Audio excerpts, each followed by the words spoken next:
Halo semuanya, kami mahasiswa kelas 1C Prodi 4 Akuntansi Sektor Publik, jurusan Akuntansi Politeknik Negeri Kupang. Video ini dibuat untuk menyelesaikan tugas di mata kuliah Kewirausahaan dengan dosen pengampu Ibu Moni Siahaan ST.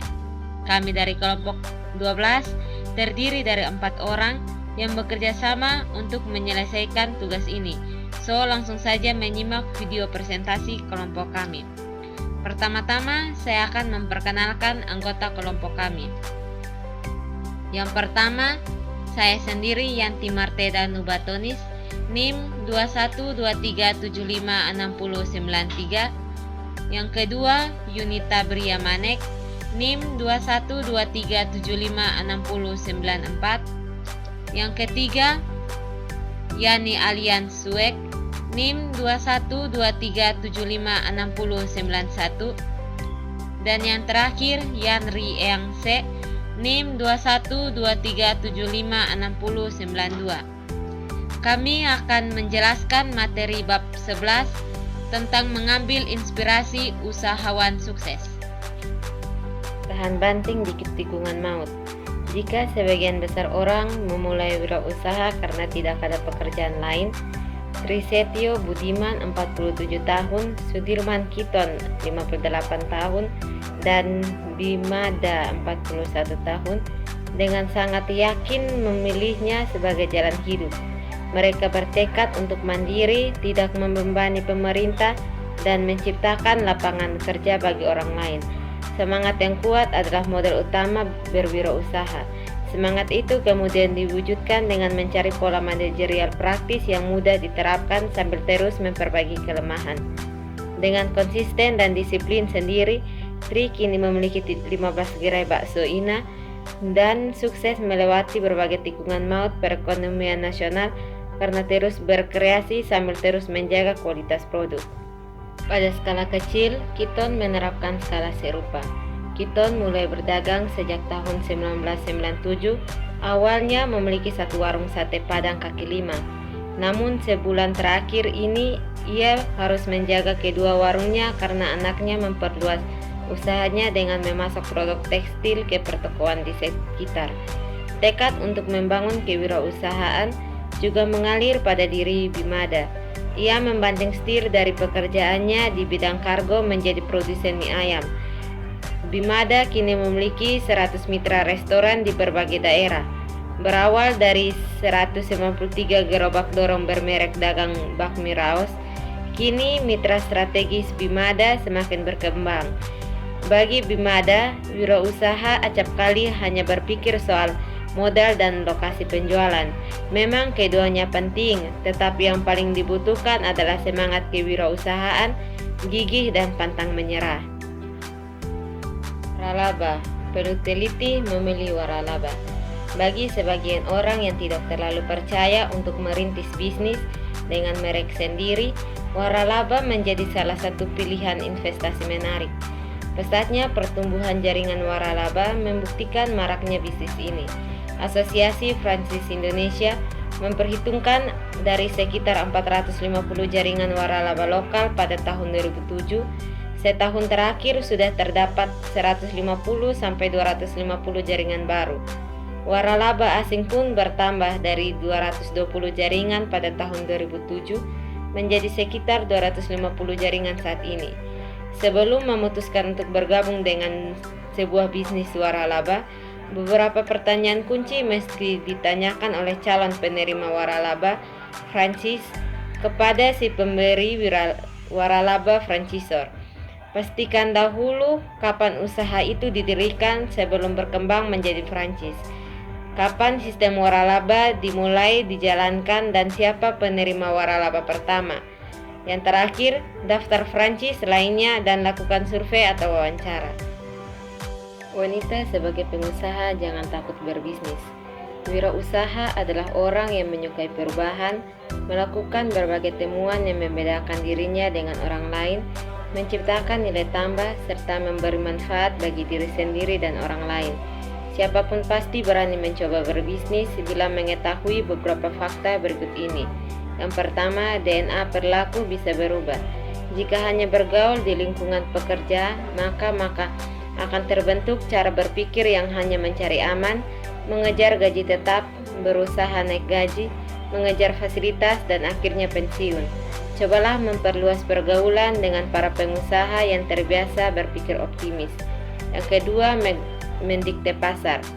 Jangan takut memulai usaha. Teori marketing mengatakan memulailah dari pasar. Sedangkan teori kewirausahaan menyarankan mulailah dari apa yang Anda sukai. Wanita sebagai pengusaha jangan takut berbisnis. Yang pertama, tahan banting. Menjaga gairah bisnis agar tahan banting, lakukan lompatan-lompatan kecil namun menghasilkan keuntungan. Yang kedua, tahan resiko. Salah satu kemampuan yang harus dimiliki wirausaha adalah mampu menghadapi risiko. Risiko bisa ditekan dengan yang pertama, dilarang nekat, yang kedua, memiliki pengetahuan, yang ketiga, memiliki partner kerja dan pegawai berdasarkan kompetensi, yang keempat, perluas jejaring, yang kelima, open mind, dan bisa menerima perubahan. Wirausaha baru. Penghargaan wirausaha baru sangat dibutuhkan. Indonesia membutuhkan wirausaha baru untuk meneruskan tongkat estafet perjuangan generasi tua. UKM menjadi tongkat pemerataan ekonomi sekaligus pilar demokrasi. Berbagai upaya yang dilakukan pemerintah selalu difokuskan pada pertumbuhan UKM. Tenaga kerja, lulusan PT menjadi pengangguran. Menurut Yogyakarta Kompas, jumlah total pencari kerja di Yogyakarta mencapai 84.275 orang. Dari jumlah tersebut, sebanyak 35.118 diantaranya merupakan lulusan sarjana dan pasca sarjana. Jika ditambah dengan lulusan diploma, jumlahnya berubah menjadi 48.103 orang. Itu berarti 57%. Pencari kerja di daerah istimewa Yogyakarta merupakan lulusan perguruan tinggi. Meski begitu, banyak penganggur bergelar di Yogyakarta bisa berarti dua hal. Yang pertama, fenomena itu menunjukkan tingkat pendidikan di Yogyakarta lebih tinggi di daerah lain, akibatnya pencari kerja didominasi dari kalangan ini. Yang kedua, fenomena tersebut juga menunjukkan tingginya tingkat pendidikan tidak dibarengi dengan kemampuan memadai. Akibatnya, setelah lulus mereka tidak mampu memenuhi tuntutan dunia kerja. Tingginya tingkat pengangguran berpendidikan itu bisa diatasi dengan reformasi pendidikan. Mahasiswa harus dibekali dengan kemampuan wirausaha sehingga setelah lulus mereka lebih mudah beradaptasi dengan kondisi real. Menghidupkan kembali toko bahan bangunan yang hampir bangkrut. Mengakuisisi usaha orang lain yang hampir bangkrut ada kelebihan dan kekurangannya. Anda dapat mempertimbangkan untuk mengambil alih usaha tersebut. Namun, ada hal-hal yang harus dilakukan sebelum mengambil keputusan, yaitu yang pertama, penyebab. Selidiki dahulu penyebab usaha tersebut mengalami kebangkrutan. Yang kedua, lihat kemampuan diri. Setelah mengetahui penyebabnya, apakah Anda mampu menyelesaikan persoalan yang selama ini membelit, dan apakah Anda mampu menjalankan strategi baru untuk memajukan usaha tersebut? Yang ketiga, ambil keputusan dan rancang strategi baru. Anda harus memiliki usaha baru agar usaha tersebut kembali dilirik pembeli dan dapat maju dan berkembang di kemudian hari. Yang pertama, saran lakukan perubahan drastis. Lakukan perubahan total pada penampilan toko bangunan tersebut sehingga mengesankan sebagai sebuah toko yang seolah-olah baru. Ubah susunan penataan barang dan jika perlu ganti spanduk dan warna cat temboknya yang lebih kontras biar terlihat fresh, yang akan menimbulkan semangat baru bagi Anda dan image baru bagi calon pembeli. Kedua, trik menarik konsumen.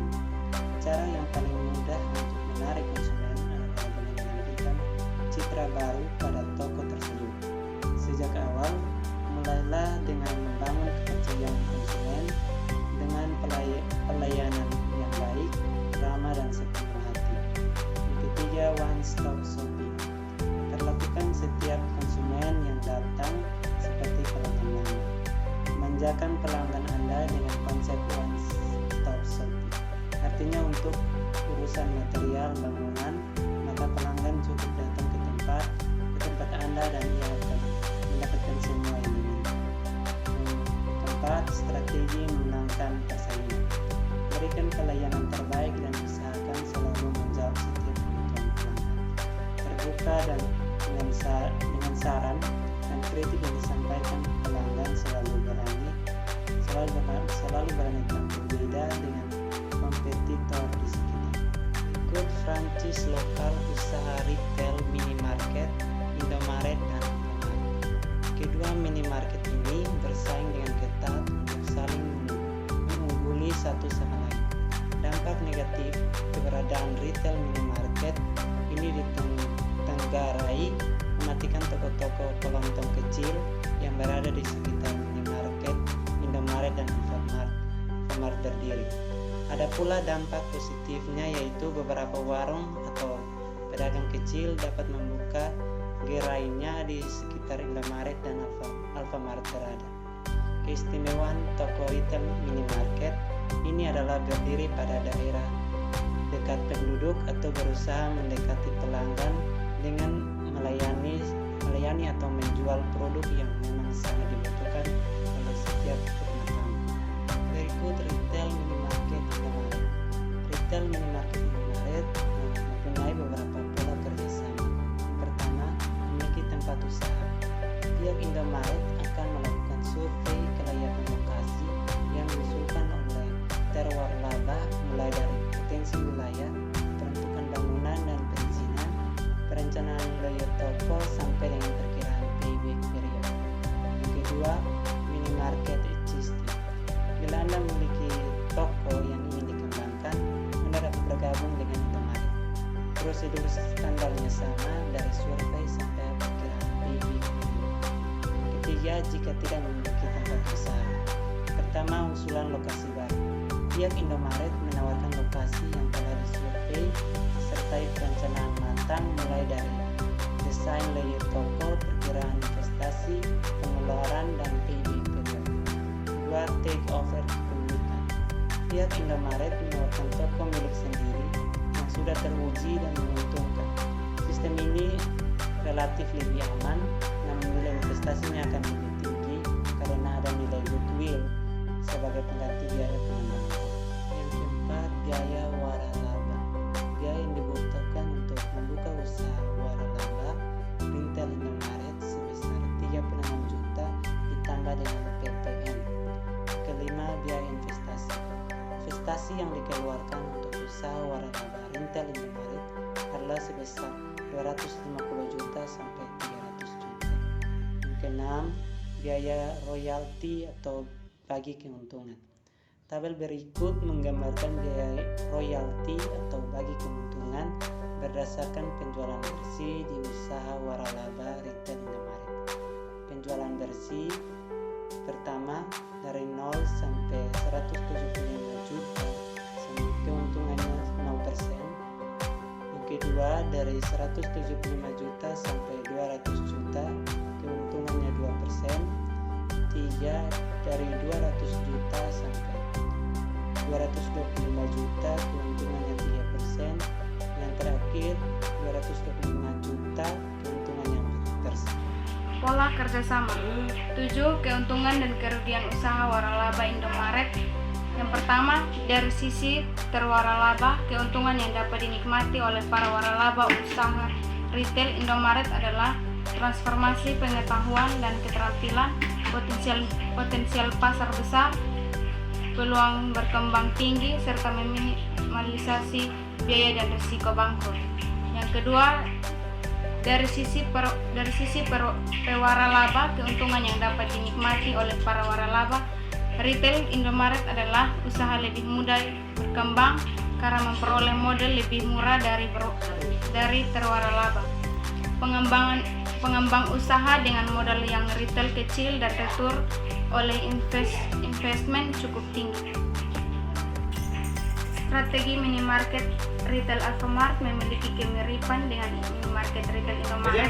Alfamart memiliki visi, yaitu untuk menjadi jaringan distribusi retail termuka yang dimiliki oleh masyarakat luas berorientasi kepada pemberdayaan pengusaha kecil, pemenuhan kebutuhan dan harapan konsumen, serta mampu bersaing secara global. Gambaran perbedaan antara Indomaret dan Alfamart. 1. Franchise fee 45 juta. 2. Investasi awal 425 juta sampai 525 juta. 3. Royalty fee atau bagi keuntungan. Mari kita lihat tabel berikut ini. Penjualan bersih: A. 0 sampai 75 juta, B.